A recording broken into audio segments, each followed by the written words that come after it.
बहुत समय पहले की बात है। पहाड़ों की गोद में बसा एक प्यारा सा गांव था। हरियाली से भरा, नदियों से सजा और फूलों की खुशबू से महकता हुआ।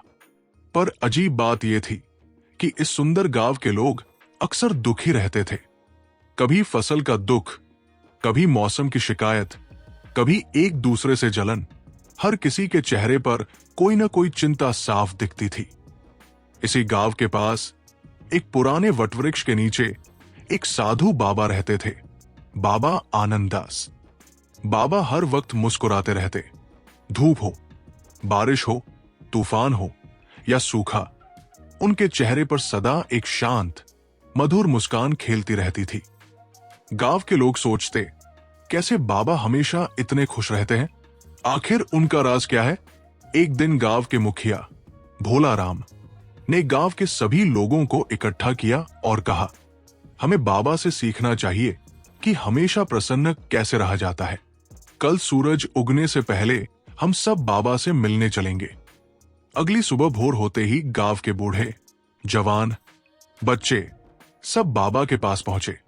बाबा वटवृक्ष के नीचे ध्यान में बैठे थे। गांव वालों ने आदरपूर्वक प्रणाम किया। भोला राम ने धीरे से कहा, बाबा जी, हमें अपना रहस्य बताइए। हम भी आपके जैसा मुस्कुराना चाहते हैं। बाबा आनंद से मुस्कुराए और बोले, अगर सच में जानना चाहते हो तो आज दिन भर मेरे बताए काम को ईमानदारी से करना होगा।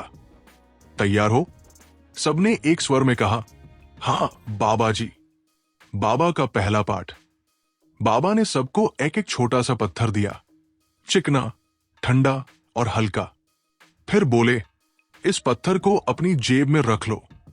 आज जब भी तुम्हारे मन में कोई बुरी भावना आए, गुस्सा, जलन, दुख या शिकायत, तब इस पत्थर को एक हाथ से दूसरे हाथ में बदलना। ध्यान रहे, हर बुरी सोच पर यह करना है। गांव वाले कुछ अचरज में थे, पर आदेश का पालन करने का वादा किया। दिन भर लोगों ने अनुभव किया कि कैसे छोटी छोटी बातें भी उन्हें परेशान कर देती थी। कोई फसल के बारे में चिंता करता, तो कोई पड़ोसी की तरक्की से जलता, कोई बच्चों की शरारतों पर झुंझलाता। हर बार पत्थर हाथ बदलते बदलते सब थक गए। शाम तक सबके चेहरे लटके हुए थे। पत्थर भारी नहीं था, लेकिन मन का बोझ बढ़ता जा रहा था। बाबा ने सबको फिर बुलाया और मुस्कुराकर पूछा, कैसा लगा आज का अनुभव? सबने सिर झुका लिए। भोला राम ने कहा, बाबा, बहुत थकान हो गई। हमें एहसास हुआ कि हम दिन भर कितनी नकारात्मक सोच में फंसे रहते हैं। बाबा ने सिर हिलाया और कहा, यही पहला सबक है। दुख तब बढ़ता है जब हम हर बुरी बात को पकड़कर बैठ जाते हैं। बाबा का दूसरा पाठ। अगले दिन बाबा ने फिर सभी को बुलाया। इस बार उन्होंने कहा, आज पत्थर की जरूरत नहीं है। आज जब भी कोई अच्छी बात हो, कोई सुहानी हवा चले, कोई प्यारा दृश्य दिखे, कोई मिठास भरी बात सुने, तो बस मुस्कुरा देना। धन्यवाद कहना दिल में, चाहे जोर से ना भी कहो। गांव वाले थोड़े उलझे पर तैयार थे। दिन भर जैसे जादू बिखर गया। सुबह की नरम धूप चेहरे पर पड़ी तो मुस्कान आई। खेतों में गुनगुनाती चिड़ियों को सुनकर दिल खिल उठा। किसी ने देखा कि उसकी बेटी ने मां के पैर दबाए और आंखें भर आई कृतज्ञता से। किसी को महसूस हुआ कि उसके पास खाने को रोटी है, तो दिल से धन्यवाद निकला। शाम होते होते गांव का माहौल बदल गया था। चेहरों पर सच्ची मुस्कान थी, आंखें चमक रही थी। बाबा ने सबको इकट्ठा करके पूछा, आज का अनुभव कैसा रहा? इस बार सबने उत्साह से कहा, बाबा जी, आज तो दिल ही खुशनुमा लग रहा है, दिल हल्का है। बाबा मुस्कुराए और बोले, देखा, खुशी बाहर नहीं, तुम्हारे अंदर है।